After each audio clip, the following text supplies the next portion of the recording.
Our focus as a theme this month is peace. Our hope is that by focusing on such a theme, we are encouraging and inspiring people to think about that topic and where it fits into their personal ethical journey. As some of you have shared, peace seems so far away. Russia in Ukraine, school shootings, extremists shooting up power substations to deliberately attack the power grid and the safety and health of tens of thousands of people. Anti-Semitism, anti-Black racism, anti-Asian, anti-Hispanic incidents, immigrants and refugees being bused and dumped in cities that they did not choose to live in, violence against Indigenous people, violence against trans people, other LGBT people, against women. It's just all too familiar. And this is the season with all these songs about peace on earth. What happened to peace on earth? I think of the words to one seasonal song in a haunting verse. There is no peace on earth, I said, for hate is strong and mocks the song of peace on earth, goodwill to all. Henry Wadsworth Longfellow wrote those words in 1864. His son had been injured in the Civil War in November of the previous year, almost died. And his wife had died in 1861, a few years before, when her dress caught fire, an alarmingly common occurrence for women in long and full dresses, as was the style then. His original poem explicitly mentions, as he says, the cannon thundered in the South, as if an earthquake rent the hearthstones of a continent. And we still have some of those divisions today. And on another level about peace, I think of a poem by Emily Dickinson, in this case about inner peace. I many times thought peace had come, when peace was far away. As wrecked men deem they sight the land at center of the sea, and struggle, slacker, but to prove as hopelessly as I how many the fictitious shores before the harbor be. Whether inner peace, world peace, peace in our relationships, or peace in our community, peace is one of the basic human needs and longings. And yet we often find ourselves as human beings in situations where we can't find peace. And peace is not easy. It just so often feels so far away. So what does peace mean, and what would it mean to be peace builders? For those present here today, I asked you to consider your own definition of peace and what a peaceful life would look like. Certainly, in part, it is the absence of war. We also usually think of peace as an absence of violence. The dictionary tells us that peace can also mean freedom from disturbance, peace as tranquility. I personally have never directly experienced being in a war, although I have lived in this nation through many wars. I have family members who have been at war, from my uncle, who was in the armed forces that liberated Paris at the end of World War II, to sons-in-law who have been in Iraq and Afghanistan not so long ago. Longer ago, an ancestor back in Europe, as a minister, the family story goes, objected to a war being waged by his own nation and was punished by the king for taking that stance. But I am not one of the millions in this world who have lost their homes, their families, loved ones, friends, even their lives to the violence of war.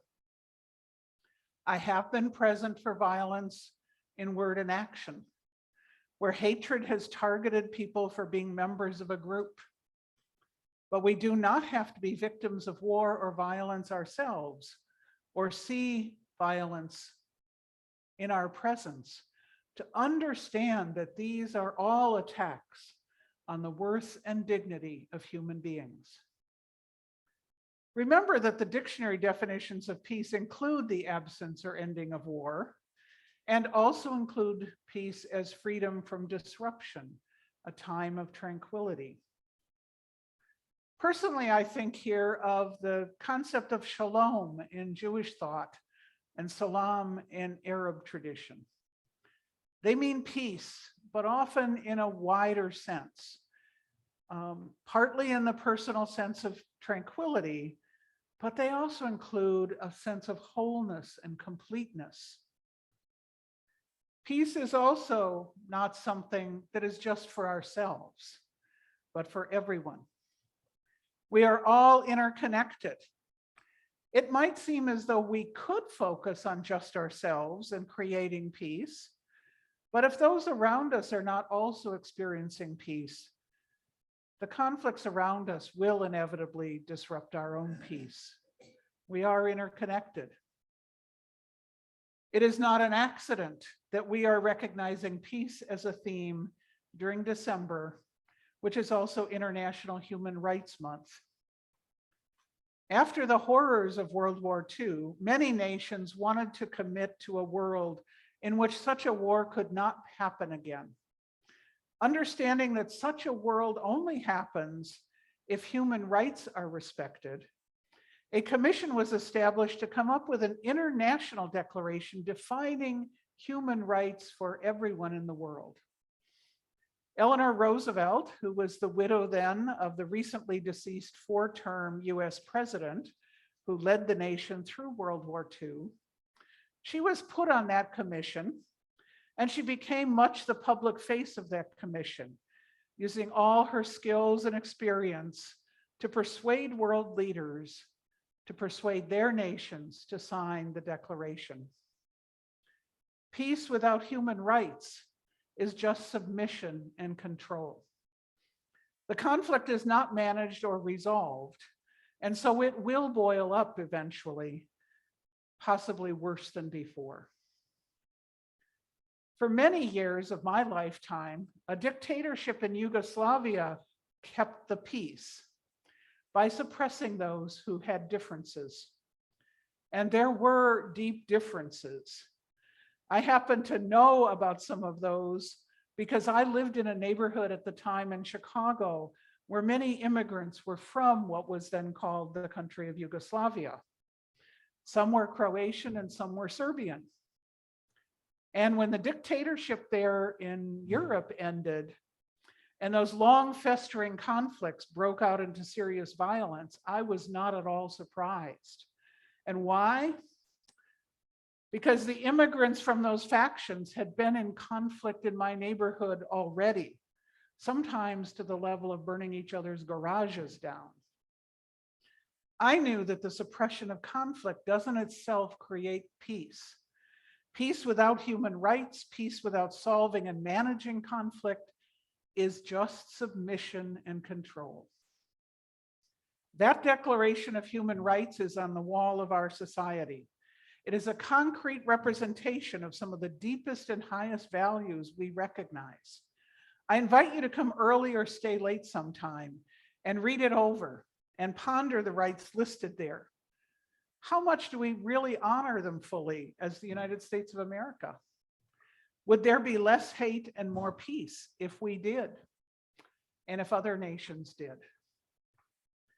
The American Ethical Union, which is the National Association of Ethical Societies around the country, recently created and published a video of members reading that Human Rights Declaration. Each section in that video, each section of the declaration is read first in English and then by a second person who speaks another language, either as their first language or one in which they are proficient. I'm not going to play it right now. It does take 16 minutes, but I urge you to take the 16 minutes sometime this month, Human Rights Month, to listen to it, to really take it in. We'll play it at the end of the platform so that those of you who want to can listen to it. You can listen to it here in the room, or you might want to move on and take some time during the month to come back to it. And we've also linked to it from the Society's Facebook page, so you can find it easily. Now, today, in looking at that declaration, I think we would want to add more about caring for the natural world, which sustains humanity and of which humanity is a part. We talk about destroying the environment and about changing climate. And yet, I want to acknowledge that much of life will continue, even if we do ruin the environment or change the climate, but probably not human beings with the comfort that we've had. We are making, by our actions and inactions, a world where peace is much more difficult. Already we see a lot of conflicts and wars aggravated or caused by environmental changes, which are caused by climate change, which is in the present and not the future. Human rights are not separable from the nature in which we are able to sustain our lives. Well, about 15 or 20 years ago, I think it was, I actually thought about going back to school and getting a degree in the field of peace studies. I ended up choosing not to, but I did a lot of thinking then about what that means, especially as I read the descriptions of university programs on the topic. Often these programs are called things like conflict resolution, negotiation, or conflict prevention and peace building, or peace and mediation. Uppsala University in Sweden calls theirs peace and conflict studies. The University of San Diego calls their program peace and justice. The University of Wisconsin at Milwaukee, where I almost did my undergraduate work anyway, calls their program sustainable peace building. I really love that one. And most of these programs begin with studying to understand the causes of violence. You need to study violence in order to understand how to build peace. I'm going to show a brief film now with one perspective on that, one that I happen to think is valuable, on causes of conflict and violence. If peace is in part the absence or ending of the violence that often accompanies unresolved conflict, then understanding what causes conflict and violence is crucial. This particular film uses one of the widely respected models of conflict, and in this particular case is applying it to religious difference, inequality, and violence. So Billy's going to cue that up so that we can all see it.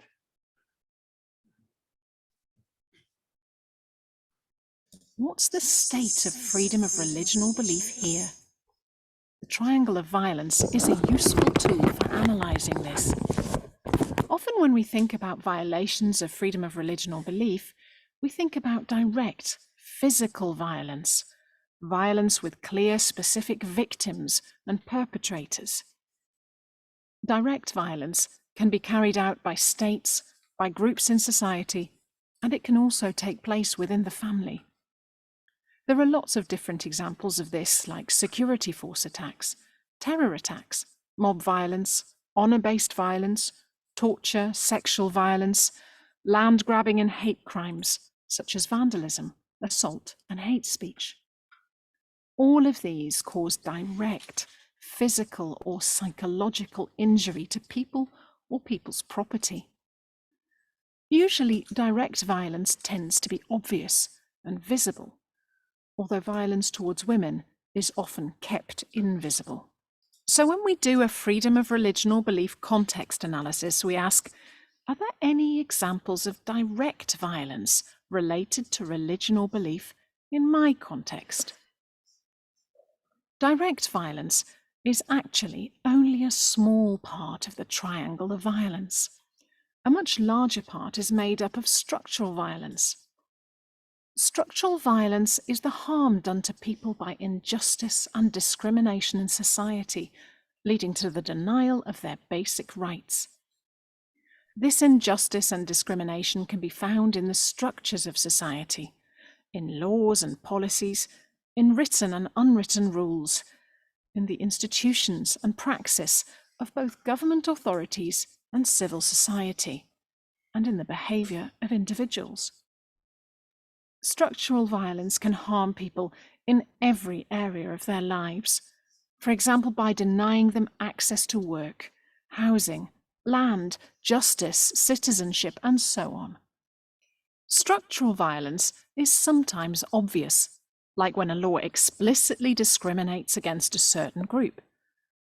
But usually it's partly hidden, taking the form of institutionalized prejudices, expectations, and behaviors. Often it's hard to pinpoint a specific perpetrator of structural violence. It's the system. People are often affected by structural injustice for more than one reason. For example, religion or belief, gender, class, and so on. This is called intersectional discrimination. So when we do a freedom of religion or belief context analysis, we ask ourselves, what examples of structural violence connected to freedom of religion or belief are there in my context? How are men and women, boys and girls affected by these? If we look at the triangle of violence, we can see that it's unstable. It's standing on its tip. It should fall over.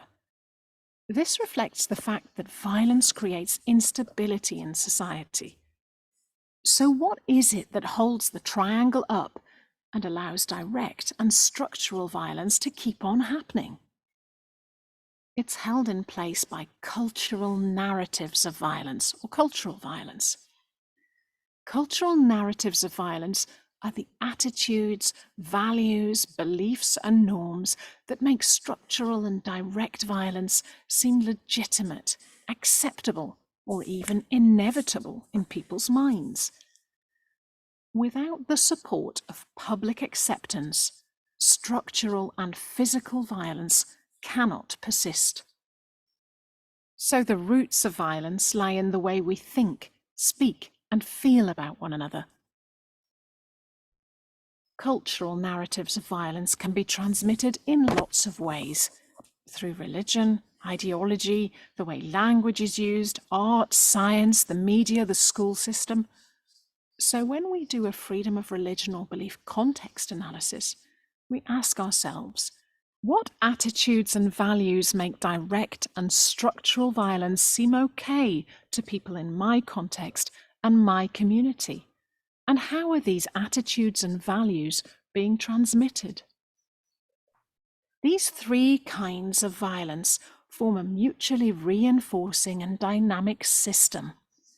For example, when the state discriminates against a group, this legitimizes discrimination and violence towards them in the wider community, which in turn is made acceptable by the way the group is represented in the media, textbooks, and in the minds of other communities. Once we've identified these three types of violence and created a triangle for our context, we can look at it and think about which of these issues we can work to change.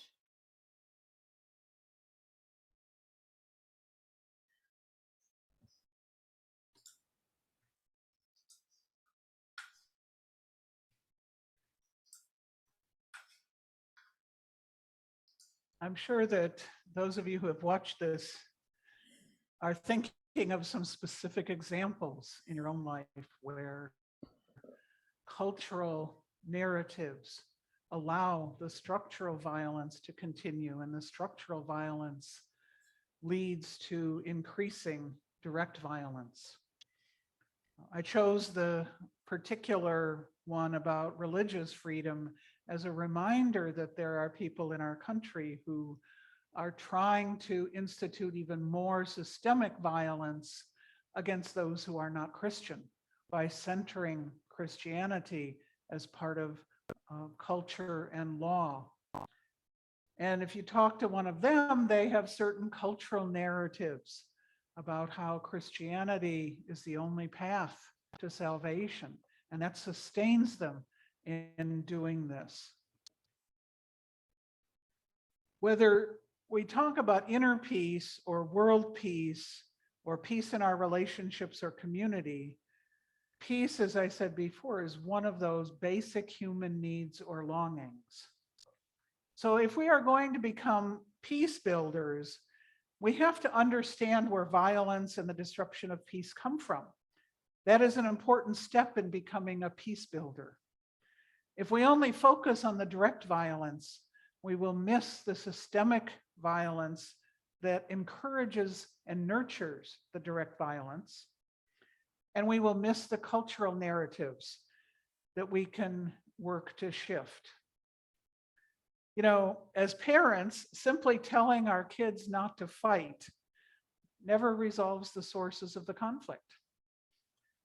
As national leaders, simply suppressing factions that otherwise would fight isn't resolving the sources of conflict. Peace building begins with effective problem solving that involves those in conflict, calling them to their best selves and highest and deepest values. And it includes examining those cultural narratives that we have that are often in violation of our own values. In Longfellow's poem, that one that became that song, I Heard the Bells on Christmas Day, he expresses a despair that peace is not a reality, but then he moves on to imagining what a world at peace could look like. And that is an important step as well for peace builders. If we don't have some faith that peace is possible, or at least more peace is possible, it is unlikely we will take the steps that actually would make that possible. And then we become part of the structure of violence. Whether it's inner peace, peace in our relationships, or peace in the wider world, the vision of what peace would look like is one of the best motivators to build peace. We need to envision and keep revisioning what it would look like to be at peace. Longfellow had faith and expresses it in his song that good was not dead, that wrong would fail and the right prevail. And I think that hope is not something I believe that happens just out of blind faith. That's where peace building comes in. Having hate and oppression fail won't happen just because some deity sweeps in and makes it so. Even those who believe in a powerful deity don't believe it happens without effort. To change the original wording of another saying, good helps those who help themselves and others. If the causes of hate and violence include, as we saw in the film, deep systemic and cultural ways of enforcing oppression and exclusion, then to be a peace builder means to take on those systems and cultural beliefs. So much violence is rooted in the simple idea that if I get more than other people, money, power, prestige, or comfort, I will be at peace. That cultural idea is at the root, I think, of most of today's violence. And it is untrue. As long as there are massive differences and massive and growing differences in how money, power, value, and comfort are divided, so that some have more at the expense of an ability to live a decent life for others, even those who think that they are comfortable are not comfortable. They are constantly wanting more, thinking more will add to their comfort. And if they, or if we, do not understand that, the counter-logical way to respond to violence is to hoard more power, comfort, and money. And that only makes the situation worse, not better. I would also say that much of violence in our world is rooted as well in judgmentalism. Not that simple judgment and assessment of, are people suffering? Are people getting their needs met? Are we sustaining an environment in which we and generations after us can live? Those are judgments we need to constantly be making. But judgmentalism is what says that my way of being is always better than your way of being. That my being right and you being wrong is necessary for me to be at peace. It is, in fact, the root cause of not being at peace. And doubling down on judgmentalism makes it more difficult to get to a resolution of problems and to bring peace. I do worry that attention to, and in the phrase of Longfellow's poem, the wrong shall fail and the right prevail, that kind of thinking may itself promote further violence and get in the way of peace unless we really look at how we're defining right and wrong. If we change our definitions of what right and wrong mean, it could work, but some definitions of right and wrong, that itself could produce more violence. I don't mean right as what I think and wrong is what you think. I don't mean I have the right skin color and religion and you have the wrong ones. In judgmentalism, we look at the other person either to blame them for what's wrong with our lives or to feel superior to them. We don't look within to see how we might act to change the situation. Are we contributing to the problem? Could we contribute to a solution? Even those areas where we are among the oppressed, simply blaming and not doing anything about it is a kind of inaction which does not produce change or peace. Right in this case, I think, would be more meaningful if it meant simply people are not suffering from human actions, people are not suffering from human actions, and people are able themselves to live good lives. And maybe that applies to me, but also to everyone else. Right in this case is respect for the human worth and dignity that we want for everyone. Right is not right if it's just for me or for my group. And wrong means all people can't live a good life. Not just that I can't, or that I can't live the privileged life that I used to if I share a bit. Worth is not acknowledged in our world for some people. Wrong, I think, is not really wrong unless it's only wrong for me or a few. I'm sorry, I said that wrong. Wrong is not wrong if it is only wrong about me and a few. Wrong that is for everyone is what I'm talking about as wrong. I think in those cases, right and wrong make sense, but it's still a little bit dangerous to even use those terms. Now, we're talking about violence. I do want to say before I close that I do believe that there are occasional times when force in this world is necessary.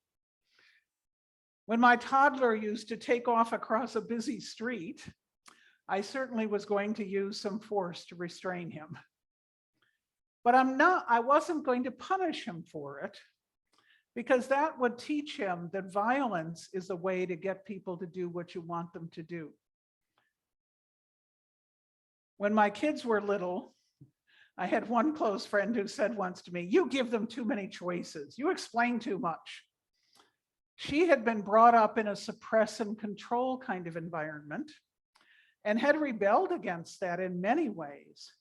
And yet she unconsciously still thought that was the right way to raise children. I wanted to raise my kids to know that their actions were choices always, and their choices had impacts, and they should pay attention to those impacts.